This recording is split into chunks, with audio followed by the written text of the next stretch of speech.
Come with me on a journey, not just across space, but through time.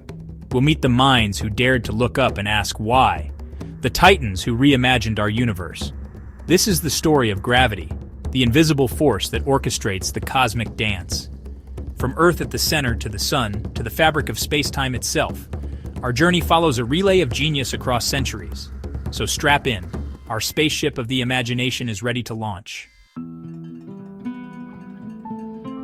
Our story begins not with a bang, but with a quiet, profound realization in the mind of a Polish church official named Nicholas Copernicus. In the 16th century, the accepted truth, codified for over 1,000 years, was that Earth was the stationary center of everything. The sun, the moon, the planets, and the stars all revolved around us in complex, perfect circles. It was a beautiful, human-centric model, but it had problems. To make the observed movements of the planets fit, astronomers had to invent elaborate epicycles, wheels turning upon wheels. It was messy, complicated, and frankly, a bit clunky. Copernicus looked at this celestial machinery and proposed a radically simpler, more elegant solution.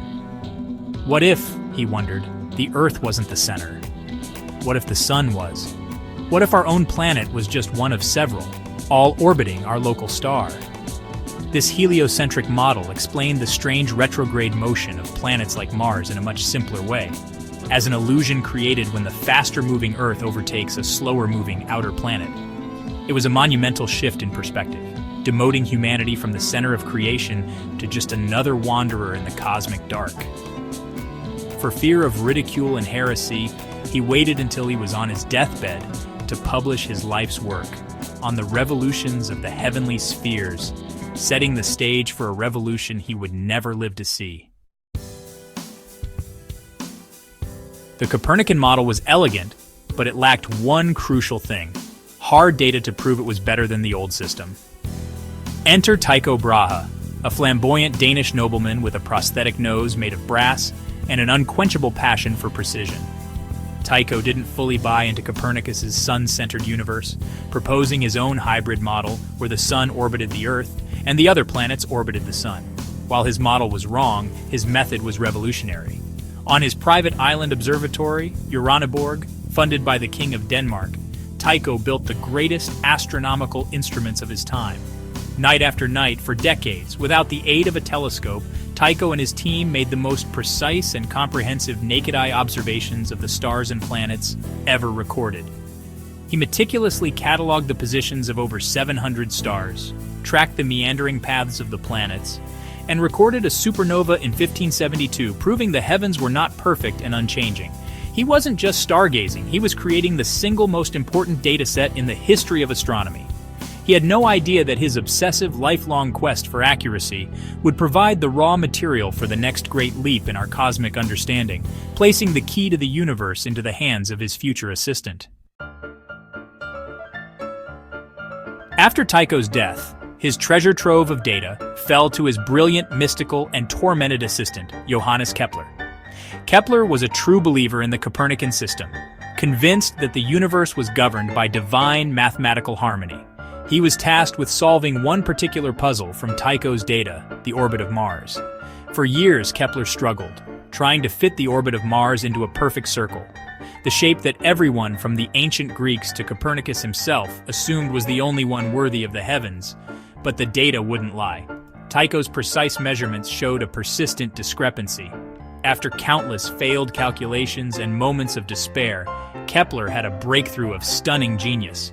He abandoned 2 millennia of dogma and dared to try another shape, the ellipse. And it fit. It fit perfectly.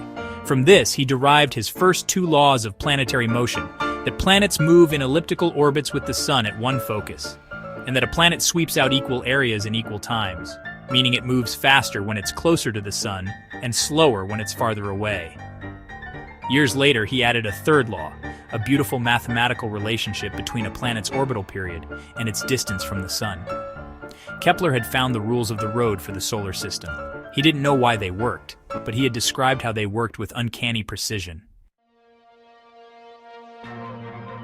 While Kepler was decoding the cosmic architecture, a contemporary in Italy was turning a new invention toward the heavens and laying the groundwork for a new kind of physics. Galileo Galilei didn't invent the telescope, but, he was the first to realize its astronomical potential. When he pointed his spyglass at the sky, he shattered the old worldview. He saw mountains and craters on the moon, proving it wasn't a perfect celestial sphere. He saw the phases of Venus, which could only happen if Venus orbited the Sun. Most damningly, he discovered 4 moons orbiting Jupiter, a miniature solar system that proved not everything orbited the Earth.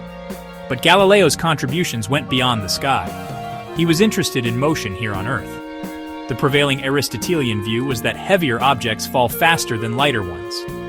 Galileo, through brilliant thought experiments, and possibly, as legend has it, by dropping objects from the Leaning Tower of Pisa, argued that, in the absence of air resistance, all objects fall at the same rate.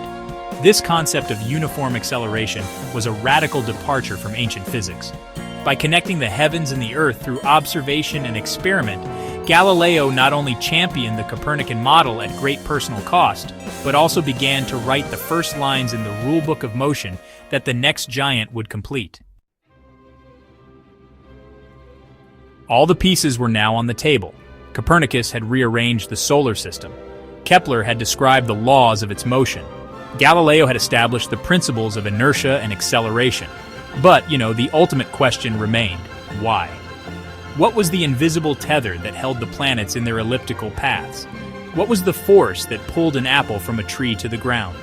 The answer came from a mind of singular, transcendent brilliance, Isaac Newton. Now, the story of the falling apple may be a myth, but the insight it represents is honestly one of the most profound in human history. Newton realized that the force pulling the apple to the Earth was the very same force holding the moon in orbit around the Earth, and the Earth in orbit around the Sun. It was universal. He formulated this grand idea into his law of universal gravitation, a deceptively simple equation stating that every particle of matter in the universe attracts every other particle with a force that is directly proportional to the product of their masses and inversely proportional to the square of the distance between their centers.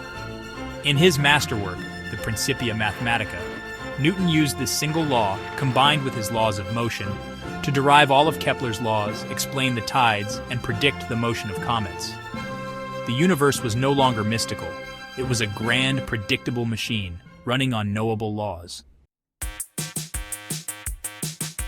Isaac Newton, a reclusive genius, might have kept his laws of gravity hidden, if not for Edmund Halley's encouragement.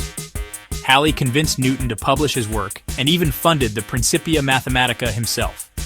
Using Newton's laws, Halley predicted a comet's return in 1758.